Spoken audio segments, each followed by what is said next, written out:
Conversación pendiente.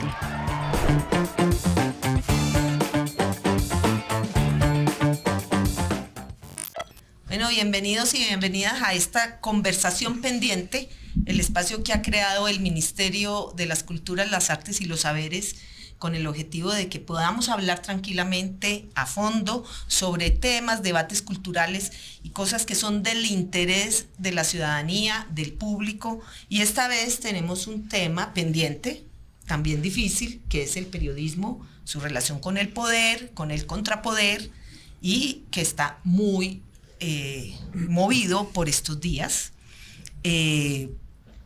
Los periodistas son mediadores culturales, son de alguna manera quienes le dan sentido a la cantidad de episodios que pasan en un país tan complejo como Colombia, y todos solemos creerle. En estos días hemos tenido mucho debate en torno al periodismo, empezando por el Festival Gabo, que curiosamente abrió muchas discusiones nuevas, diría yo, sobre el periodismo. Se notó allí emerger una cantidad de nuevos movimientos, digamos, o de nuevos medios, de nuevas propuestas periodísticas. A eso se suma que Omar Rincón, aquí presente, le dio una entrevista reciente a Cecilia Orozco en el periódico El Espectador, donde a mi juicio le pone, como digo yo, el cascabel al gato, con una frase bastante fuerte, diciendo que tal vez los periodistas... El periodismo se tiene que defender de los periodistas. El periodismo se tiene que defender de los periodistas. Uh-huh. Es un tema muy crítico, muy poco abordado. Siempre hay muchos temores de hablar de eso, pero a eso se sumaron otros elementos. Por ejemplo, José Guarnizo, a mi izquierda, que es director y fundador de Vorágine, que por cierto dice a contracorriente, ¿no? Sí, es un medio a contracorriente. Hizo algo que muy poco se hace en Colombia, que es demostrar que un periodista de investigación muy respetado, muy afamado en Colombia, pues tenía unos conflictos de interés en un caso bastante serio, donde él había sido consultor para un juicio de la bananera Chiquita Brands, con informaciones bastante, digamos, mutiladas, parcializadas, distorsionadas, y que eso confunde un poco al público. Y bueno, tengo también a mi izquierda a Sara Trejos, que es fundadora de Presunto Podcast, directora de El Sillón Podcast, uh-huh. Y Antonio Morales del Café Picante. Antonio ha pasado por los medios hegemónicos, también por los medios públicos, ahora es un periodista independiente y tiene su propio medio. Relativamente. Y bueno, Cecilia Orozco, que es en parte la causante de que estemos acá con su entrevista. Cecilia ha sido directora de muchos medios de televisión, básicamente, es columnista, tiene una entrevista que es, creo yo, ¿cuántos años, Cecilia, lleva tu entrevista? Por lo menos 17, 18 en El Espectador, años. quizás de lo más leído que hay en Colombia. Entonces, todo este debate, los conflictos de interés, y bueno, por supuesto no va a pasar por alto la gran controversia que se formó entre el presidente Gustavo Petro y un grupo de periodistas a raíz de algunas, digamos, cuestionamientos a su entorno más cercano. Hubo acusaciones duras, hubo epítetos, y todo esto generó que el periodismo, un grupo muy importante de periodistas, sacaran una carta pidiéndole al presidente un respeto a la libertad de prensa y fundamentalmente también a la FLIP. Entonces, ese es el tema, como pueden ver, nada fácil. Y yo quiero arrancar con una pregunta, solíamos pensar en el mundo de ayer, digámoslo así, se partía de la base que el periodismo contaba la verdad. Sí. Sí, claro. El periodismo y los periodistas contaban la verdad. Íbamos a leer los medios, prendíamos la televisión para saber realmente qué está pasando. ¿Qué está pasando, Cecilia, con la verdad en los medios y con la credibilidad de los medios? ¿Por qué cada vez parece que está más en cuestión esa credibilidad? Bueno, el periodismo viene en crisis año por año. Indudablemente hace 20, 30 años se creía profundamente en los medios. Hoy yo diría que el porcentaje no pasa del 34%, de acuerdo a unas encuestas recientes, de credibilidad de los medios y de los periodistas. Eso es una catástrofe para mí. Yo creo que hemos confundido los roles. Los periodistas nos involucramos en el mundo, en la discusión y en el debate político. Y eso nos hace perder credibilidad, porque uno se vuelve parte de un problema y no relator de un problema. Ahí está, para mí, el problema principal de credibilidad. Tomamos partido por, en vez de estar al frente de. No sé si me explico y si ustedes están de acuerdo conmigo. Pero a mi modo de ver, cambiamos de posición, dejamos de ser periodistas para ser parte de un problema político. No digo todos, el 100% de los periodistas y de los medios, pero sí la gran mayoría. Bueno, y si la gente no puede creer en los periodistas, ¿en quién cree? ¿A quién le cree la gente entonces? Pues yo creo que la gente le está creyendo a sus propias creencias. No le crea nada más. Yo pienso que el mundo es blanco y le creo que es blanco. Pienso que es negro y le creo a eso. Y creo que se han aprovechado. Para complementar lo que dijo Cecilia, yo creo que el periodismo ha dejado de... No, yo cuando dicen que dice la verdad, siempre hemos descreído de eso, que dice la verdad. Nunca ha dicho la verdad. El periodismo ha dicho una verdad limitada de acuerdo a el New York Times, era una sociedad liberal lo que defendía, pero creo que el periodismo se ha cometido como 3 errores. Uno, que es falta de rigor. O sea, el método periodístico es súper simple, o sea, es fuentes, diversidad de fuentes, datos, documentos, y la mayoría de noticias es con una fuente. Entonces ahí tenemos un problema de rigor elemental. Segundo, nos hemos dejado secuestrar por los gobernantes, o sea, secuestrar que solamente consideramos información lo que los gobernantes tuitean, entonces somos prisioneros de Petro. Y tercero, nos hemos convertido en actores políticos. Pues jodidos. Entonces, frente a eso, ¿a quién le creen? Le creen a los influencers, pero porque piensa como ellos, no a todos los influencers. Y se le cree a periodistas que se han convertido en influencers que piensan igual que ellos. Entonces yo creo que hay un problema de que el ser humano es muy bonito porque quiere creer que él tiene la verdad. Y está bonito también. Es un mundo así. Y el periodismo generalmente va contracorriente en lo que piensa la mayoría, o sea, casi debería que... ir. Caparrós dice eso, tenemos que informar en contra del pensamiento público, porque nosotros estamos para pensar en contra del público, y nosotros como influencers estamos pensando a favor del público. Pero yo creería que ahí hay algo que yo empezaría a refutar desde la premisa de que antes estuvo bien. Antes lo que teníamos eran unos canales muy limitados, de accesos mucho más limitados a poblaciones, con una completa incapacidad de conversar con las audiencias. A duras penas la gente mandaba cartas al lector y pasaban cosas y no sé, los papás leían el periódico, alguien le gritaba a la radio, en mi casa alguien escuchaba algo y decía no estoy de acuerdo, pero eso nunca significaba, al menos en mi crianza mediática, que yo tuviera acceso directo a los periodistas. Y eso que... estoy hablando de los 90s.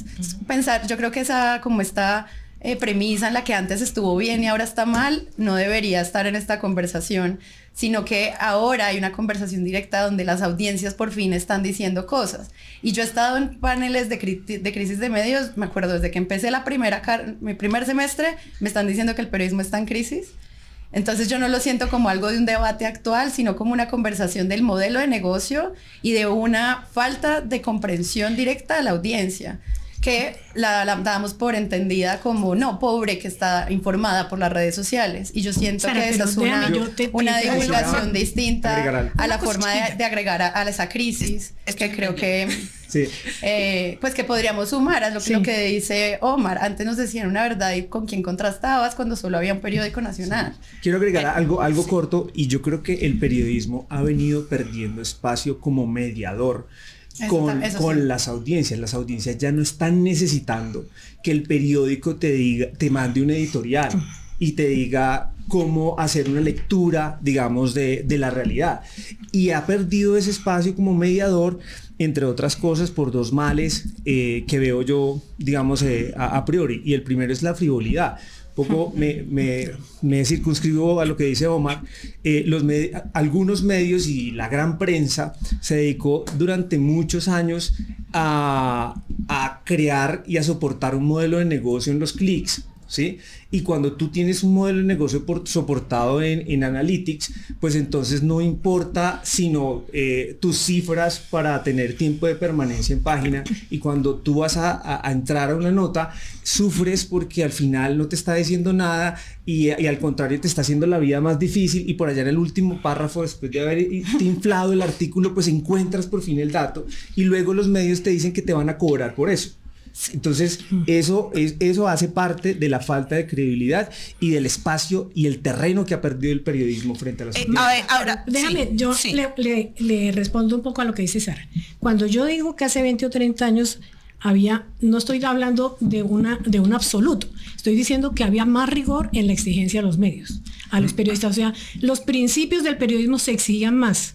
Internamente de los medios. Internamente y externamente. Se le cobraba a un medio si no tenía claros principios, o por lo menos si no intentaba hacerlo. No voy a decir que lo hacían perfecto. Ahora cada vez el rigor se exige menos, y es más, entre menos rigor haya, más éxito hay, comercial. Lo que dice José. Bueno, yo quisiera, ¿Antonio siente eso? en la generalidad, perdón, quisiera como traer unos elementos, ¿no es cierto? Yo creo que hay un término por el cual hay que interesarse y debatir, que es el engaño. De alguna manera siento que la falta de credibilidad y la sustracción de audiencia de muchos medios grandes es porque algún sector de la población ve en ellos el engaño, y quiero explicar de qué manera.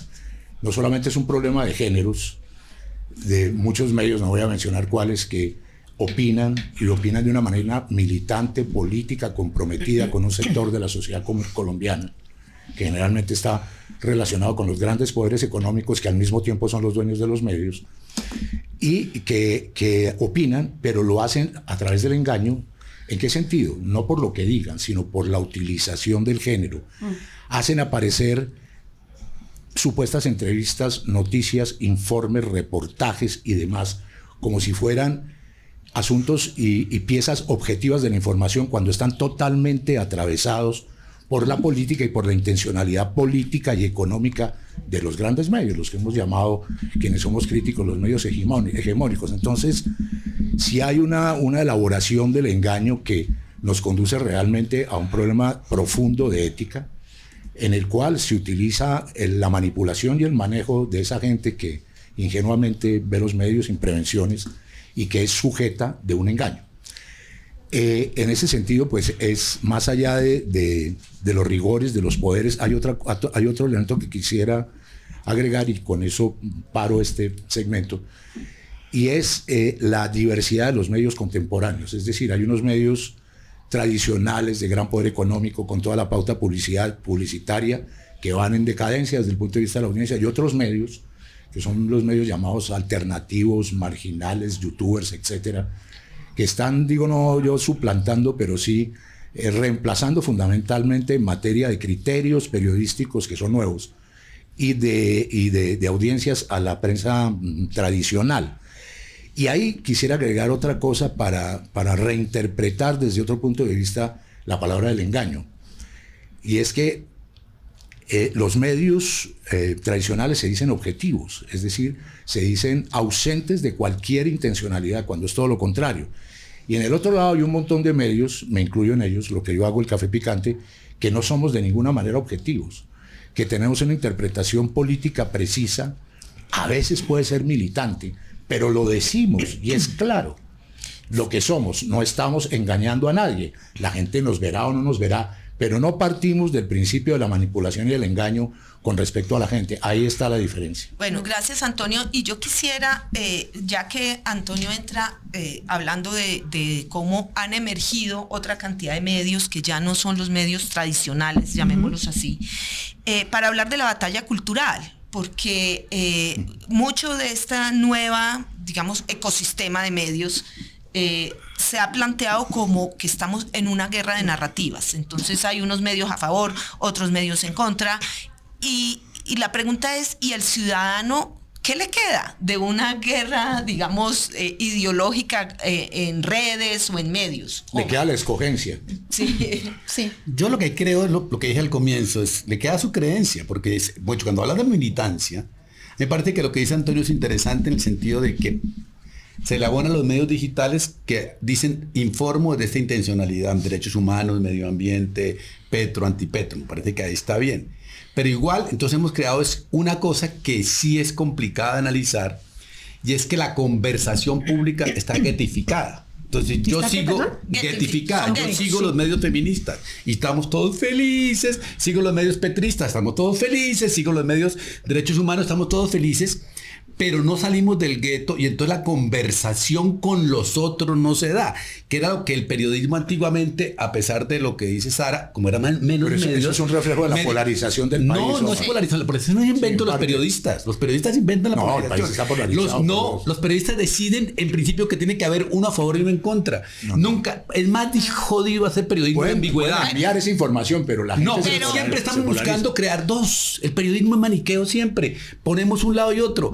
Si el periodismo fuera mucho más agudo, influiría en ambigüedad, porque la realidad no es blanco y negro, y entonces decidimos que Colombia es 50 y 50. Ese periodismo no existe en Colombia. De un lado y del otro no existe. No, es una utopía lo que tú estás... No, según tú dices, crea la polarización porque crea dos mundos, pero lo que yo creo es que, por ejemplo, en temas de derechos humanos de vorágines, hay más ambigüedad que blanco y negro. En el presunto podcast hay más ambigüedad, en tus entrevistas hay más ambigüedad. Entonces lo que creo es que el buen periodismo es el que se sale de esa polarización y comienza a navegar aguas de la ambigüedad para encontrar con criterios periodísticos. Calificar en buen y mal periodismo también es un ejercicio maniqueo, Omar.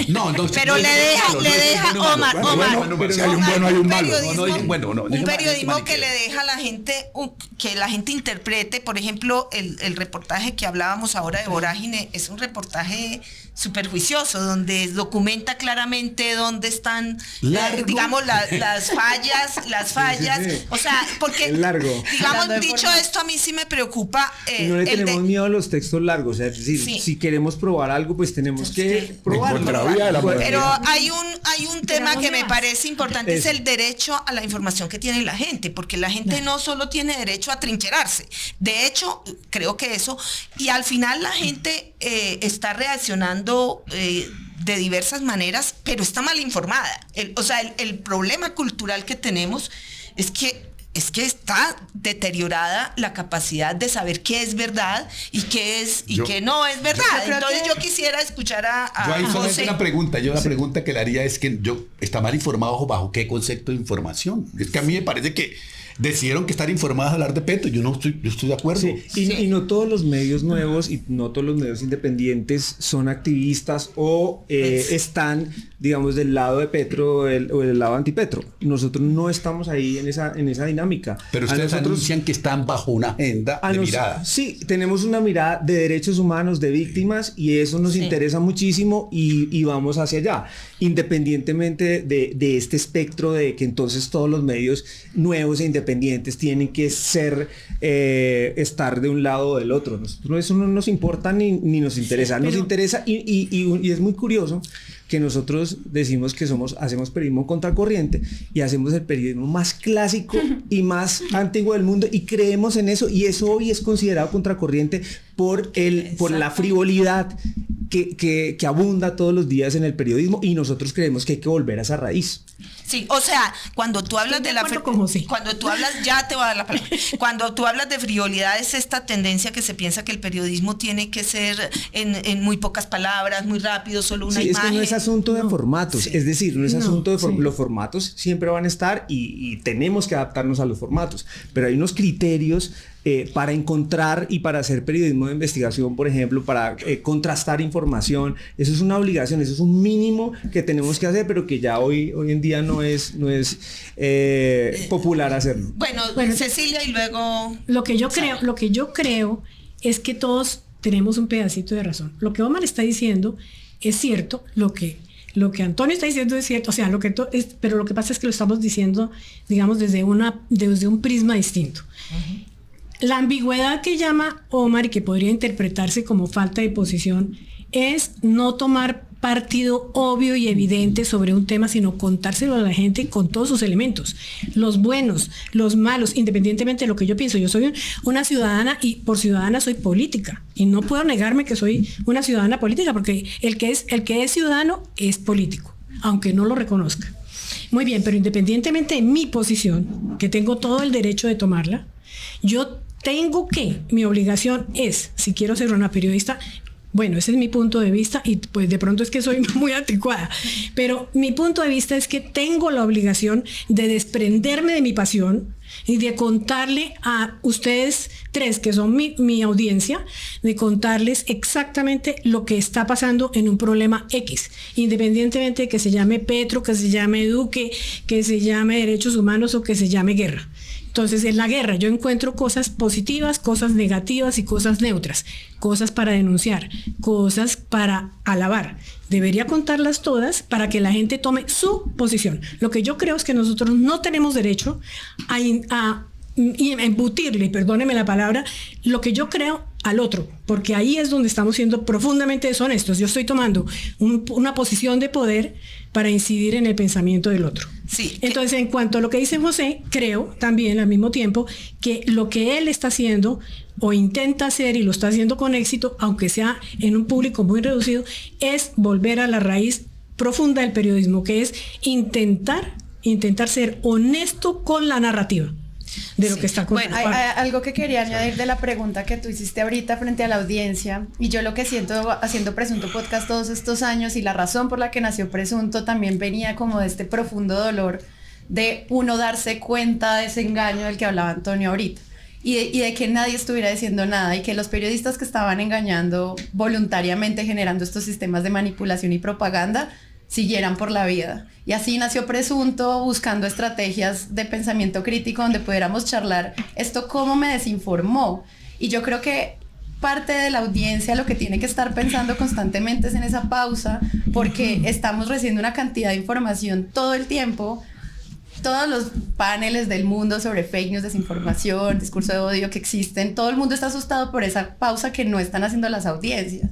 Y las audiencias no paran, pero también necesitan o están buscando, o al menos nuestra comunidad de Patreons, de Presunto, nos dicen, pero es que alguien tiene que frenar esto. Yo siento como que hay una necesidad de un gran tribunal de la verdad, que a mí me parece súper peligroso, pero que entiendo de dónde viene esa necesidad de angustia de las audiencias que están buscando. Ven, yo no tengo tiempo para leerme todos los puntos de vista, en tanto no todos están haciendo honestamente su apuesta y diciéndome las cosas. ¿Dónde puedo ir a buscar o dónde puede haber una sanción social? Y ahí es donde empiezan a aparecer estrategias en el mundo entero para decir, es que esto no es para que nazca un gran tribunal que le diga, y por eso que el presidente lo haga es tan peligroso, porque no puede venir de un lugar de poder, sí, sino que esto es un espacio en el que muchísimos periodistas del mundo nos estamos uniendo a pensar, así les duela, en la autorregulación. Es que uno tiene que hacer estas preguntas internas con su equipo de trabajo, y esas preguntas a veces los equipos con los que yo he trabajado no saben hacérselas, y hay muchas guías en las que se puede empezar a trabajar, y esto es muy pragmático, son preguntas muy claras sobre quiénes son los dueños, cómo explico las correcciones, cómo defiendo mis fuentes. O sea, son un montón de directrices que parecían un manual de estilo abandonado en el polvo, y que ahora es lo más importante, sí, que pueden tener las audiencias para protegerse y decirle al medio, estás violando tu directriz. Sí. Y creo que ahí hay una herramienta que podría en algún momento surgir. A mí me encanta esto porque yo creo que siempre los derechos están en tensión, y el derecho a la libertad de expresión y el derecho a la información siempre han estado un poco en tensión. Y yo le quiero preguntar a Antonio, que tiene su propio medio, ¿cómo suena a alguien que tiene un medio como tú la palabra autorregulación? Yo creo que está totalmente ligado con la visión ética subjetiva de cada cual. Es decir, estoy de acuerdo con Sara, grandes tribunales que decidan sobre el destino de lo bueno, de lo malo, de lo correcto, de lo incorrecto, pues no son convenientes. Para mí, por ejemplo, y creo que vamos a entrar en ese tema después, pero de una vez lo abro, la FLIP actúa como un tribunal intencionalizado y con una dependencia evidente de sectores políticos y económicos de los grandes poderes en el país. Ese debate seguramente lo vamos a dar. Pero recojo el tema de la información e inmediatamente pues me voy al otro lado, que es el de la desinformación. Y en el sentido un poco como del equilibrio y al mismo tiempo de la confrontación de los medios tradicionales y de los medios nuevos, modernos quizá, está por decidirse, me parece que hay una lucha en ese sentido. ¿De qué manera? cuando yo hablaba del engaño, el engaño tiene expresiones, ¿no es cierto? No solamente en la manera de publicar y confundir los géneros, sino en materiales objetivos transmitidos al público que en algunas ocasiones son calumnias, son exageraciones, son manipulaciones, llegan hasta al punto de la injuria del insulto, ¿no es cierto? Y estoy hablando no de actores políticos, sino actores mediáticos. Hay medios que utilizan ese tipo de recursos, que son básicamente todo lo contrario de la información. Además de que son subjetivizados, son violentamente agresores frente a la supuesta limpieza del espectador que está esperando eso. De tal manera que el engaño tiene herramientas y tiene utensilios. Y a mí me da la impresión de que algunos medios tradicionales ejercen el engaño con esas armas letales, como diría una persona muy conocida en la política nacional, y los medios de comunicación alternativos que se han enfrentado de alguna manera a eso, creo que hay un principio, además de su militancia seguramente, de su dependencia quizás y de su decisión de tener una mirada precisa y honesta al decirlo, se atribuyen, habría que debatirlo si con sentido o no, una cierta capacidad de lucha contra la desinformación. Sí. Es decir, cuando uno ve que en los medios tradicionales hay una andanada de calumnias e injurias, el ponerlas en evidencia, en mi caso, algunas veces satirizando eso, es una manera de confrontar contra la desinformación y crear una información paralela que evidentemente no es la verdad, ni nadie quisiera que fuera la verdad, porque Omar lo sabe muy bien, la verdad es un punto distante absolutamente inalcanzable en todas las esferas de la condición humana. Sí. Pero entonces yo quiero, sí, pero yo quiero que profundicemos en esto de si los medios alternativos realmente luchan contra la desinformación, porque yo creo que desinformación hay en todos. Y sí no quiero dejar pasar por alto lo de la FLIP, no lo tenía como un tema, pero quiero decir algo de lo de la FLIP. Sí. Yo quiero decir dos cosas. Una, lo de la FLIP. La libertad de expresión es tan bonita, sí, que defiende hasta el mal periodismo. Exacto. No es un criterio de calidad. Sí. O sea, y ahí, de izquierda, derecho, centro, entonces la FLIP está entrampada en un lío que tiene que defender a todo aquel que se designe como periodista, porque es el principio por encima de todas las cosas. Sí. No es un criterio de calidad sobre A o sobre B, es lo que tendrá que ser. Pero yo quiero que... Y pedírselo es muy responsable. Yo una pregunta que le hago, que le quisiera hacer a los periodistas, yo soy opinador aquí, que Antonio, José y Cecilia, es que yo creo que sí hacemos buen periodismo, pero periodismo lento, largo, riguroso de investigación. Pero ¿qué hacemos con el breaking news, con el breaking click, que es el por el que nos odian? Sí. Porque es el que sale en un Twitter, es el que informan todas las mañanas, es eso. ¿Cómo hacer buen periodismo de breaking click o de breaking news? ¿Cómo hacer? ¿Se alcanza a hacer ese rigor? Pero es que hay una frontera que... Es decir, si los medios en general no se autorregulan, no lo hacen por su propia soberbia no los deja ver un poco más allá. Y si no lo hacen, las mismas audiencias se están encargando de decírselos, solo que ellos están tan encerrados que ni siquiera están viendo los reclamos que les están haciendo. Y esto va en contra, digamos, en desmedro de su propio desprestigio. Y eso está sucediendo, eso lo estamos viendo, estamos asistiendo a eso. Y esto me parece que es nuevo. Con el tema de los breaking news, yo creo que es que hay una frontera, y una frontera ética que no puedes cruzar. Hace muchos años se hablaba de ética y se decía que en el periodismo, en cuestiones de ética, el periodista es el legislador de sí mismo. Pero como no importa, y como nosotros ya quebramos, digamos, esos códigos, entonces podemos publicar lo que queramos. Es que así sea en un .com, tú no puedes publicar algo que no esté confirmado. Sí, ese es un principio básico y yo quiero que profundicemos en eso de la autorregulación. ¿Por qué genera tanta roncha, digamos, en Colombia hablar de autorregulación cuando en el mundo entero eso ya es un tema? Porque este no es un problema exclusivo de Colombia. No. Bueno, yo creo que en primer lugar está por vanidad, por exceso de ego de los propios periodistas, pero no de todos, ¿no? Es un grupo de poder, porque entre los periodistas también existen grupos de poder. Un grupo de poder muy fuerte, muy dominante, porque tiene mucha exposición mediática, no porque tenga calidad, ni porque sea bueno, ni porque sea malo, sino porque tiene mucha exposición mediática, es decir, tiene medios poderosos a su alcance, medios con gran difusión. Entonces, el primer problema es la vanidad. El segundo problema es que los periodistas en general creemos que cualquier tipo de regulación es censura. Y esa es una forma de no regularnos, ¿no? Entonces, una disculpa maravillosa decir, me voy a regular, pero de pronto me censuro. Entonces ya no me regulo. Y esa siempre ha sido la discusión en Colombia. Ahora, hoy es más siempre ha habido egos en el periodismo, siempre. Pero hoy es mucho más notorio y es mucho más fuerte y con mayor agresividad. Yo quiero ser actriz y ¿qué? Soy actriz del periodismo y ¿qué?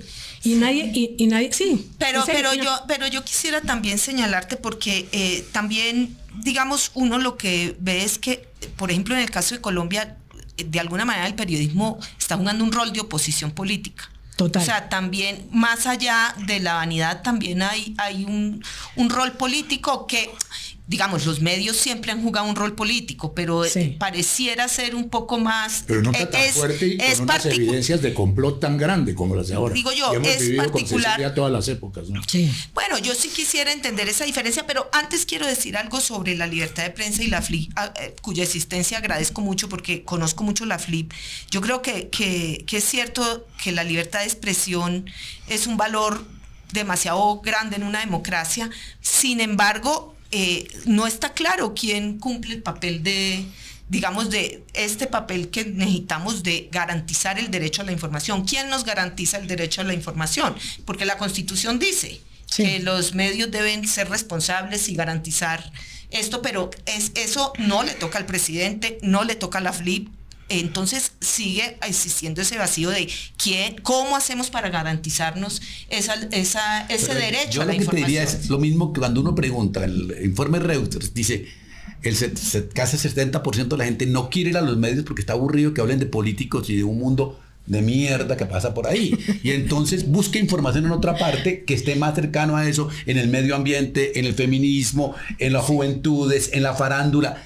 Entonces el concepto de información es el que tú dices. O sea, el único concepto de información es hablar de Petro. El único concepto de información es hablar de que matan a 7 personas todos los días. Ese es el concepto. A mí me parece que los grandes medios y el periodismo en general no se ha dado la pela de hablar de qué es lo que es información hoy. Y si ves lo que tú mencionabas del Gabo, que te pareció interesante, el Gabo, los únicos paneles interesantes fueron los que hablaban de una cosa que era medio ambiente, feminismo, queer, trans, derechos humanos. El resto era la misma queja de siempre. Nos están acabando, somos genios. Ahora, la pregunta, y quiero hacerla, si el debate de la ética... Ya entenderán cómo es difícil entrevistarlo, ¿no? Sí.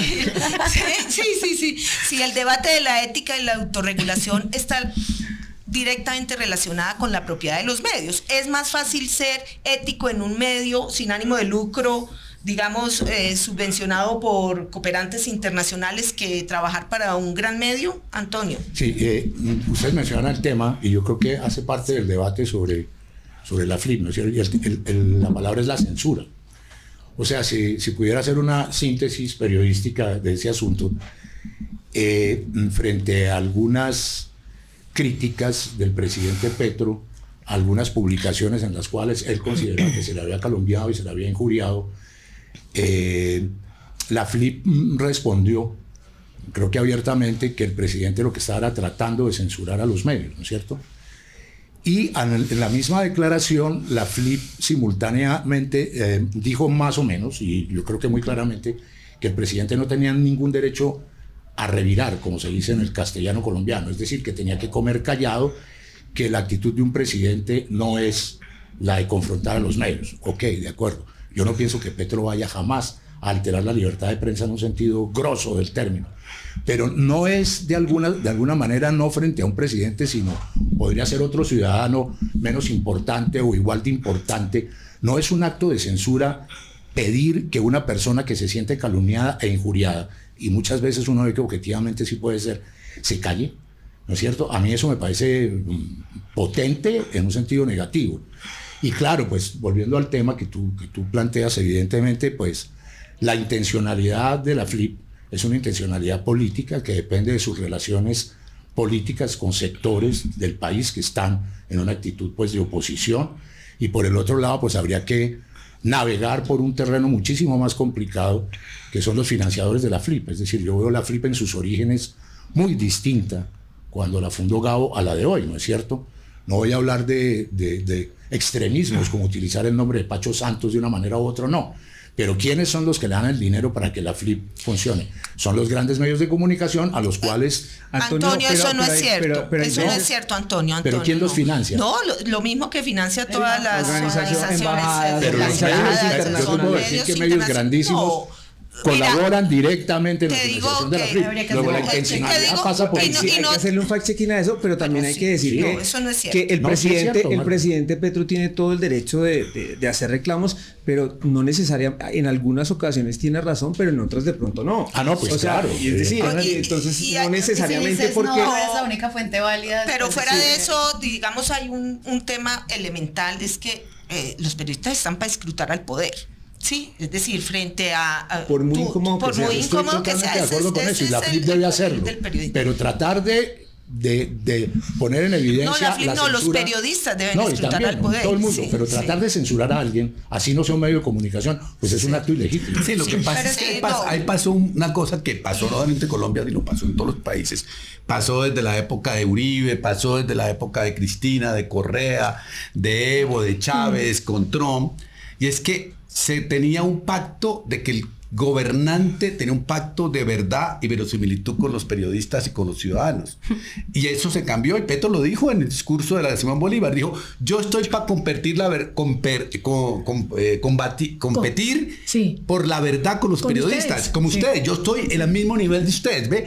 Ahí hay un pacto distinto, y un gobernante se debe a todos los ciudadanos, no a competir con los periodistas. Exacto. Pero pretender actos autoritarios y dictatoriales es otra cosa. Ha logrado tan exitosamente que ha juntado a todos los periodistas por igual. O sea, ha logrado crear una posición mediática en el que da lo mismo una periodista de clic que una periodista profunda, y ha universalizado una batalla. ¿Pero de qué medios? De todos. Todos los medios que son los medios que tienen el poder económico en el país. No, también los independientes. Como el tuyo está a favor y está bien. O sea, de frente, además, por eso, pero los otros están en contra también, como tú estás a favor. No, eso yo lo respeto profundamente. Lo que pasa es... Cálmese. Los conceptos éticos a favor. Sara quiere opinar. Igual yo sí creo que en esa conversación hay un montón de sesgos donde también hay muchísima desinformación. Pero en el punto de la protección del derecho a la información, si uno se pone con la Constitución, pues uno va y le dice el presidente tiene que proteger los derechos humanos que están en la Constitución. ¿Cuál? El artículo 20. Entonces, yo ahí creo que es una conversación que debe centrarse es en cómo se protege cualquier voz posible, porque cualquier cosa que se regule ahora va a pasar más adelante. Sí. Tenemos este gobierno ahora, pero no sabemos cuál otro viene. Partimos de la base de que no va a haber regulación. No. Claro, pero digo, será autorregulación si eventualmente... Y hay que partir de la base, Sara, de que información se necesita también un clima de libertad de expresión. Es decir, yo creo que hay una cosa que piensa que países no son polarizados. Piensa los países que no tienen polarización. Lo que pasa es que yo creo que estamos viviendo una etapa diferente. Con todos los gobiernos, desde que yo estoy ejerciendo periodismo, siempre el periodismo ha tenido conflicto. Siempre. Unas veces más, otras veces menos. Unas veces mucho más grave que otras. Entonces, por ejemplo, en una etapa hubo muchos periodistas que tuvieron que salir al exilio porque fueron perseguidos, seguidos. El DAS les montó... García Márquez, para empezar. Por ejemplo, García Márquez en una etapa mucho atrás. Bueno. Más adelante... ¿Tú no te referías a Turbay, sino posterior? Sí. También, Turbay también, pero posterior también, con Uribe, sí. Para que seamos claros, que el DAS, que era el Departamento de Seguridad de la época, le puso, por ejemplo, me acuerdo en este momento, un vendedor ambulante al frente del apartamento de Daniel Coronel. Y con Pastrana también. Yo salí de Colombia 10 años por cuenta de eso. Todo, Carlos Castaño, no sé a cuántos amenazó. Bueno, no, pero estoy hablando de presidentes, de gobernantes. Bueno, entonces, en esta época, en Petro, estamos viviendo una situación muy especial, y es que este es el primer presidente contra establecimiento que hay. Entonces, al ser fuera del establecimiento, tiene una mirada de los medios diferente. Yo no estoy diciendo que sea bueno o malo, ojo. Lo que estoy diciendo es que los medios tienen una mirada sobre él diferente a Pastrana, Santos y etcétera, porque hacen parte de otro segmento. Pese a que hubiera conflicto, el conflicto es diferente en esencia. Porque cuando tú eres parte del establecimiento, tratas distinto a otro par tuyo en el establecimiento que cuando estás por fuera o cuando lo consideras por fuera. Hay un problema de clase social terrible. Bueno, entonces, ¿qué es lo que pasa ahora? Lo que pasa ahora con la FLIP, que puede estar también en duda su propia forma de operar o no, lo que pasa con los medios y los periodistas es que estamos descolocados con relación al actual gobierno y al actual presidente, que es un presidente más confrontador, más directo, más repentista en el sentido de que reacciona de inmediato. A mi juicio comete un error cuando confronta inmediatamente a cualquier periodista, que es lo que dice Omar. Entonces lo eleva a su categoría de poder presidencial y en vez de minimizar el asunto, lo que hace es maximizarlo. ¿Será que en Twitter no se llega a reflexionar? Y es que quienes protegemos o trabajamos como por esta protección es quienes están en esos niveles de poder no deben potenciar la confianza que ya está minada. Bueno, pero y cuando tú te das cuenta que a partir de la discusión... Termino con esto. Cualquier ciudadano, por poderoso que sea, tiene derechos. Como los tenemos los periodistas, que somos poderosos porque tenemos el mazo de este micrófono, ¿no? Tenemos derechos y a nosotros nos protege la Constitución y tal, porque de la libertad de prensa depende en gran medida la democracia. Ahora bien, un presidente tiene derechos como ciudadano. Lo que pasa es que él tiene que saber distinguir, y Petro es sangre caliente, y no lo hace, entre el presidente que tiene el mayor poder de la nación y el ciudadano que puede eventualmente reclamar. Entonces, o lo tiene que hacer por canales institucionales diferentes, o le baja el nivel y se comporta, o sea, le baja el nivel a su poder, porque el problema es el excesivo poder que él tiene y el daño que puede hacer al periodismo en general, aunque no lo pretenda. Exacto. Tú ibas a desarrollar un poco sobre eso. No, que esa es la idea en la que yo creo que esta discusión sobre el presidente, la FLIP y los periodistas, es que lo que decía Omar es muy cierto. O sea, hay como un gran amalgama de que ahora solo hay un tipo de periodistas y que la FLIP solo protege un tipo de periodistas. Y pues la Fundación para la Libertad de Prensa defiende en promedio 500, 600 periodistas que están en las condiciones más precarias.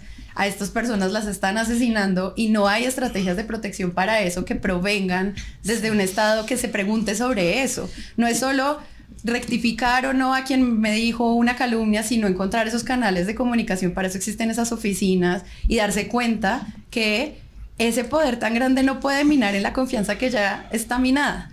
Tiene que proteger que la prensa, que no aumente la desconfianza en la prensa, porque entonces quien lo hace mal se equivale con quien lo hace bien. Entonces cuando Guarnizo hace un buen trabajo, la gente igual dice, igual es un periodista mentiroso. Bueno, y que no siempre es un problema. Y no siempre quisiera hacerles una pregunta, porque como somos de esos de los que preguntan, ¿alguno de ustedes cree realmente que Petro viola la libertad de opinión y de prensa, o que lo haría? No, pero se aumenta la desconfianza y los porque ataques lo que yo les puedo decir a es periodistas que que estamos la diciendo vocación de todo el gobierno, digo yo, y de muchísima gente, y del pacto histórico, que son 11 millones de pintas, es claramente en el favorecimiento total de la democracia informativa y jamás en la posibilidad de cometer ni el más mínimo acto de censura. Otra cosa es que hable, y le doy la razón a Cecilia, y que se le vayan las, ¿cómo se llama eso? Las fuerzas en un momento a su se le caliente la sangre.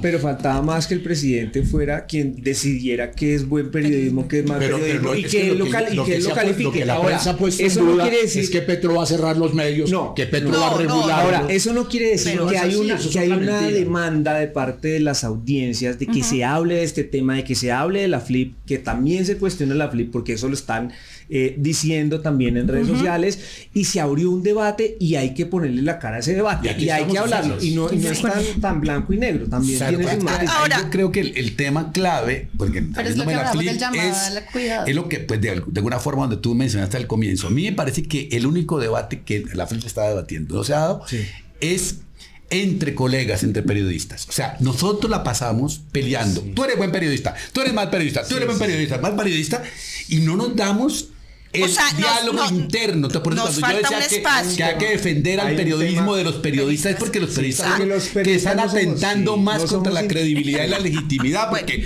uno dice, usted es pésimo, usted es malo, yo soy bueno, yo soy bueno. Bueno, pero dicho esto, ni la academia en la que tú vienes, la academia, ni los gremios no le de hablen de eso, periodistas, que nada no, más. y lo perturba. Los que somos profesores Decía vamos también en la despacio entrevista que también. era que antiguamente la academia no lo hacíamos bien. Sí. Pero las salas de redacción complementaban el trabajo de la academia. Entonces salían más o menos decente, no muy bien, pero llegaba a un periódico, una Gracias, radio, Omar, y gracias. la sala de redacción formaba el otro. Hoy en día, ni la universidad forma bien y las salas de redacción ya que los ponen a No, clipear. pero yo no sé, tú lo dices en la entrevista, dices al final, hay una soledad del periodista, no hay editores, porque siempre existía No hay maestros, digamos, no hay maestros del maestros, oficio. no hay, pero yo vuelvo a la pregunta, ¿eso depende de la sala de redacción, de las prácticas, o también tiene que ver con la estructura, digamos, de poder de los medios, de quién es el dueño? Es más fácil La obediencia ser debida. ético cuando eres independiente y no dependes de grandes intereses, José. Pues es que yo me formé, por decirlo de alguna manera, en los medios tradicionales y En vi la- por dentro Sí. y vi por dentro esas tensiones, y también vi por dentro que hubo ocasiones en las que se direccionaron ciertos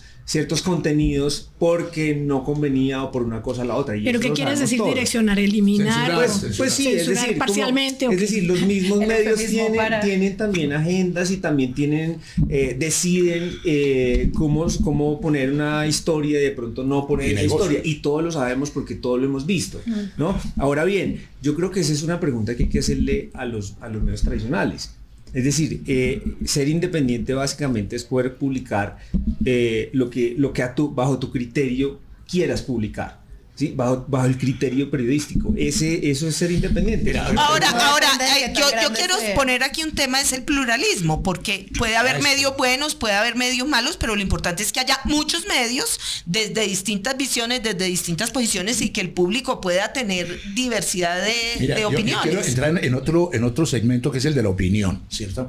O sea, la opinión pura y dura, ética Eso e es otra infranqueable. cosa. Bueno, pero es interesante porque tiene que ver con lo que tú dices, Marta.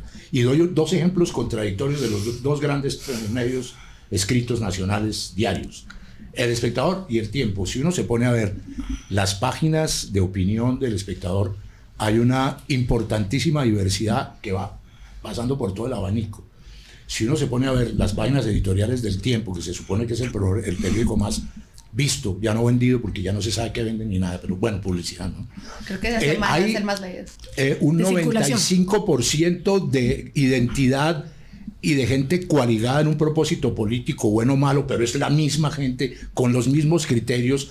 Más aún, a mí me da la sospecha que se ponen de acuerdo, porque es imposible que el domingo, El Tiempo, los 5 columnistas escriban lo mismo del mismo tema, ¿no es cierto? Entonces lo que quiero hacer ver es que esa falta de diversidad en la información y falta de poner en escena el abanico nacional del pensamiento político es clarísima en unos medios, para no hablarte de la radio, donde la radio, el que informa, locuta y opina es el mismo, y tiene la capacidad de mezclar todos los géneros y crear pues una bomba de información condicionada y enviada hacia la audiencia. Entonces, eso de la opinión también es complicadísimo. Ahora, yo creo que, digamos, ciertamente en los medios independientes, alternativos, hay también mucha menos regulación, porque por lo menos no hay estas estructuras. Entonces es más fácil No es también vertical, digamos. que no haya, y es más fácil que también haya más, a veces, arbitrariedades. No, y vulgaridades y groserías y ataques. Ahora, Algo de yo lo que quiero cosas hacer una indebidas. pregunta, Sara, sobre Twitter, porque nosotros tenemos un periodismo que se mueve detrás de Twitter. O sea, Twitter va poniendo la agenda y el periodismo se va moviendo atrás. Y Twitter, cada vez los estudios muestran que va bajando, que eso lo ven. Es un nicho así de pequeño Pero es de que ya uno políticos y ni siquiera puede ver periodistas. sus propias- somos esclavos de Twitter.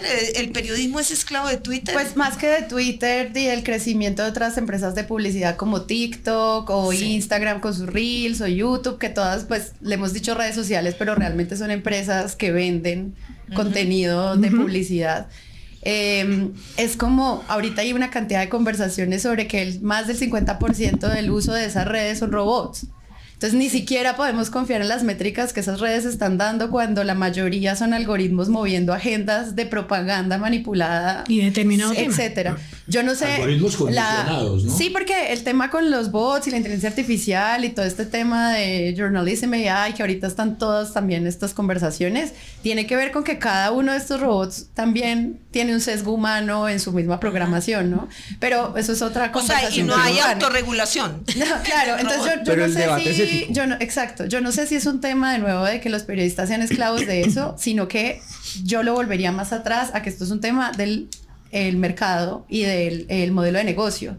Y si tu modelo de negocio es clics, tú sí eres esclavo de lo que en redes se mueva y cómo el algoritmo privilegia tu contenido para que más gente lo vea. Pero eso es porque así pagas las cuentas. Pero yo Si creo tú- que sí, si tú- independiente de todo eso, yo sí creo que el concepto de lo que es información se maneja en Twitter porque es donde se mueven los políticos y los periodistas. Y ahí es donde un está- club de pelea entre periodistas y políticos. Y es donde está la el resto de pregunta- ciudadanía está por otros lados. Y es lo que tú y es donde no preguntabas los sobre ven. qué es el Entonces, yo creo que ahí periodismo está duro eso. y qué Pero- es el pero, periodismo Sara, del día a día, porque mucha gente sí está prefiriendo informarse como de información del día a día en estos espacios. Pero y en sí hay esos sus- espacios sí hay Total. gente creando contenido de muy buena calidad también, porque tampoco es como sesgar, entonces Y tú de eres muy- y de muy buena influencer, calidad y ya falso. eres basura.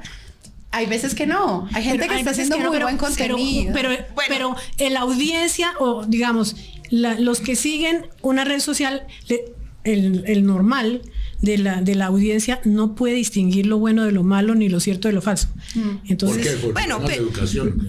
no, porque si a ti te presentan una noticia Y no hay interés de la plataforma tampoco. falsa y enseguida te presentan una que no es falsa, sino que es verdadera, distinguir entre las dos te queda. Pero es que tonto, pero- tampoco se puede subestimar. Es que uno Tampoco se puede subestimar. a la Espérate, audiencia. espérate, Antonio. Perdona, una cosita. Pero Por ejemplo, no, te doy un ejemplo, Uno debe poner claramente, esto es una parodia, esto no es verdad. pero eso no lo hace. Pero claro, yo lo hago.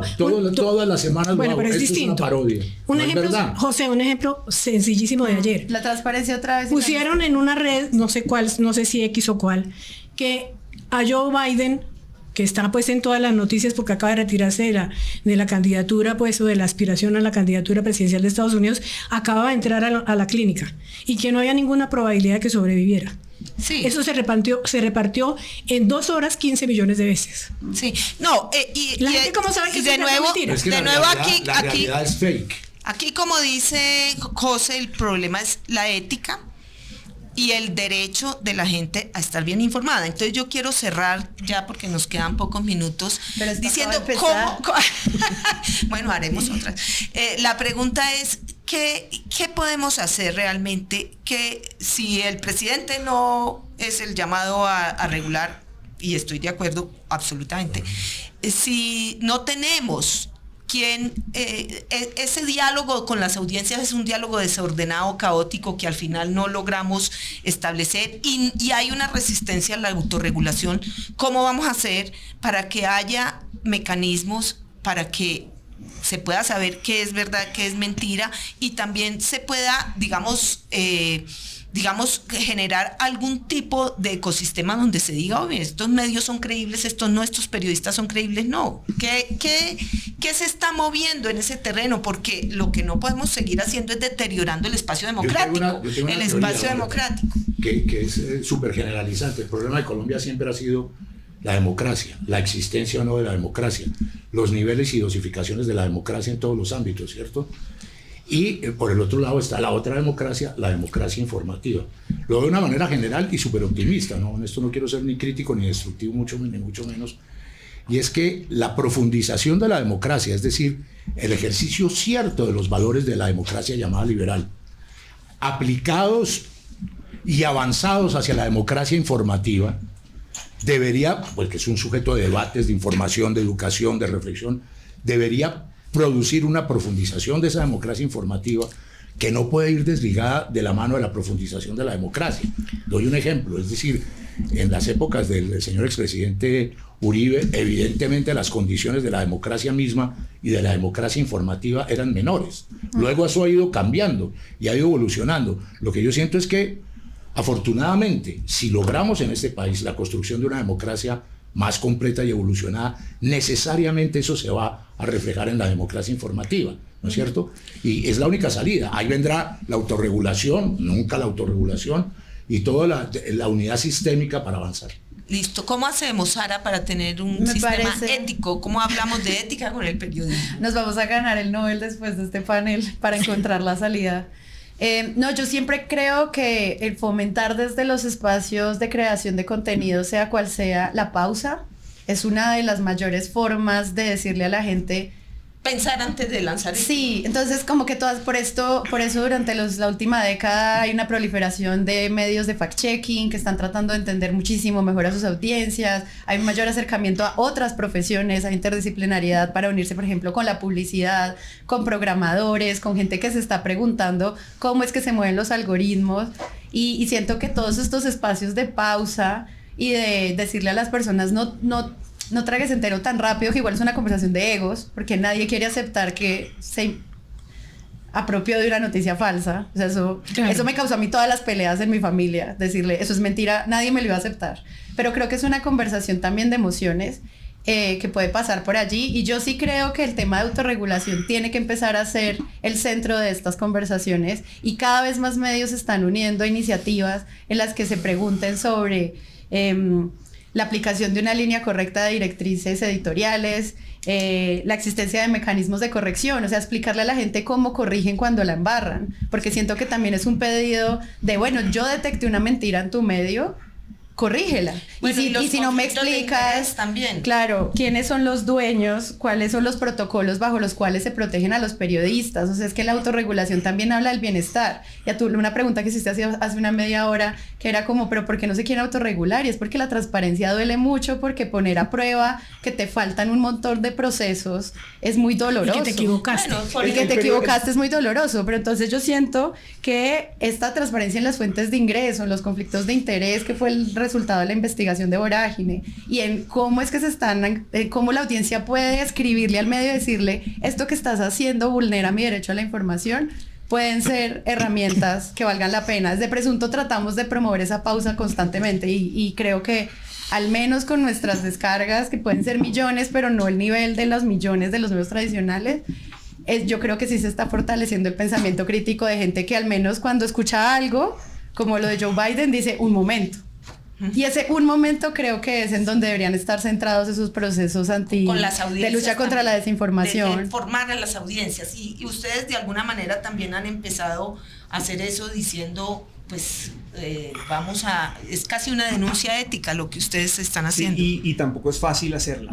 Sí. Porque es contra un colega, ¿no? Sí, y pues lo que pasa es que nosotros, esto se da en el marco de un proceso penal que va a tener consecuencias para las víctimas. Entonces, independientemente que sea el señor X o el señor Y, a nosotros nos importa lo que va a pasar con las víctimas. Ahora, que esto puede tener consecuencias para nosotros, que es difícil tocar estos temas, que hay muchas alertas y muchos temores por ahí rondando. ¿Pero por qué? Pues ¿qué tipo de consecuencias? Perdón. No, pues es decir, no es fácil hacer este tipo de denuncias. Una prueba de eso es que esta fue una noticia que Presunto Podcast replicó, pero no los grandes otros medios no. Hubo un silencio en muchos medios sobre esta historia y sobre esta noticia, y creo que eso es evidente, y eso habla de que no es fácil que tú toques esos temas. Porque todo el mundo tiene un poco de conflicto de interés, entonces se abre una caja de Pandora. Y algo pequeño que quería... Más que el conflicto de interés propio, también es como hay un velo que no hemos roto por completo. Aunque estoy de acuerdo con Sara en que los medios como el de ella, como por ejemplo Colombia Check, que no sé quién es, La Silla Vacía a veces, lo que hizo José recientemente en su medio, es la mirada crítica sobre un colega. Es durísimo. Eso es dificilísimo de hacer porque como que entre bomberos no nos pisamos las mangueras, una cosa así, ¿no? Que eso siempre ocurre en todas las profesiones, pero en esta particularmente es delicadísimo. Tú te metes con un colega, inmediatamente te dice, usted se cree mejor que yo, ¿quién es usted para censurarme a mí? ¿Quién la nombró este juez? No sé qué. Y si te metes contra un gran medio, ¿qué yo te creo pasa? que la proliferación de medios críticos con otros medios es un primer paso. Ahora hay que aclarar que no solamente fue, es decir, no es solamente contra no es una investigación sobre un colega, contra, sí. No es en contra, es una investigación sobre un colega, pero también sobre un consultor, sí. sobre una persona que tiene una empresa y que obviamente está haciendo unos informes que son pagados dentro de un proceso penal. Pero sobre todo que son unos informes supremamente, digamos, que tienen mentiras, sí. De cosas que ya la justicia ha aprobado, sí. Para favorecer a una empresa, y yo creo que los ciudadanos tienen derecho a saber eso. La matanza de las marineras nunca existió. Es la ética del periodista, pero la ética del Company, que ahora se llama Chiquita Brands. Hay que pensar en los ciudadanos. Los ciudadanos, nosotros preguntamos eso, ¿los ciudadanos tienen derecho a conocer esto? Claro. Y nos dimos cuenta que sí, y por eso lo hicimos. Sí. Omar, ¿qué vamos a hacer con la ética? ¿Cómo logramos que haya por la estética? Yo creo que lo de la ética fue un invento periodístico. Por ejemplo, dicen que Capuchinsky decía que los periodistas somos buenas personas. No somos buenas personas, queremos joder a alguien.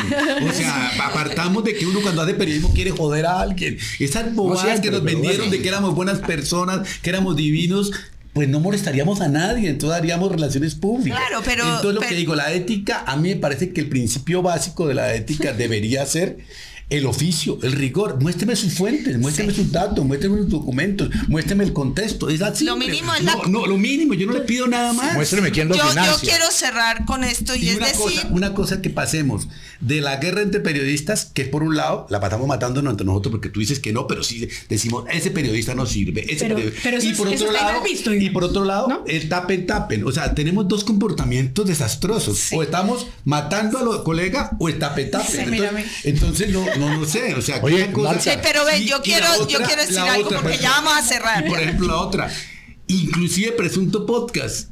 Ellos se adornan en la verdad para decir que es buen periodismo y mal periodismo. Nadie tiene por qué hacer eso. ¿Me entiende? Tiene que haber mayor diversidad, pero a este país le duele la crítica. Aquí no hay crítica para ningún lado. Necesitamos autocrítica y eso mía, tuya, todo. Sí. Bueno, yo voy a salir de mi rol de moderadora y voy a decir con el corazón que yo creo que como periodista uno tiene con el público un pacto de confianza.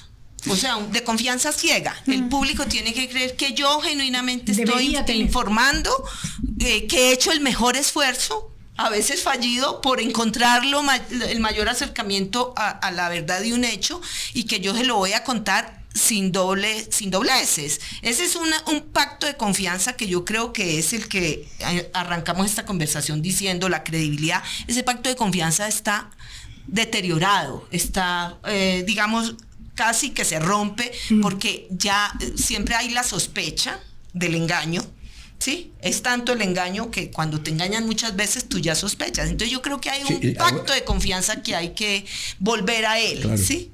Y finalmente, pues no quiero irme sin que digas si ibas a decir algo, pero ya. No, solamente quería dejar como una línea para otro día. Sí. Que es que hablamos de los medios tradicionales, hegemónicos, alternativos, y hay unos medios que están tomando un valor muy importante dentro de la democratización informativa en Colombia, que son los medios comunitarios. Sí, son muy importantes. Eso tiene una línea de crecimiento gigantesca.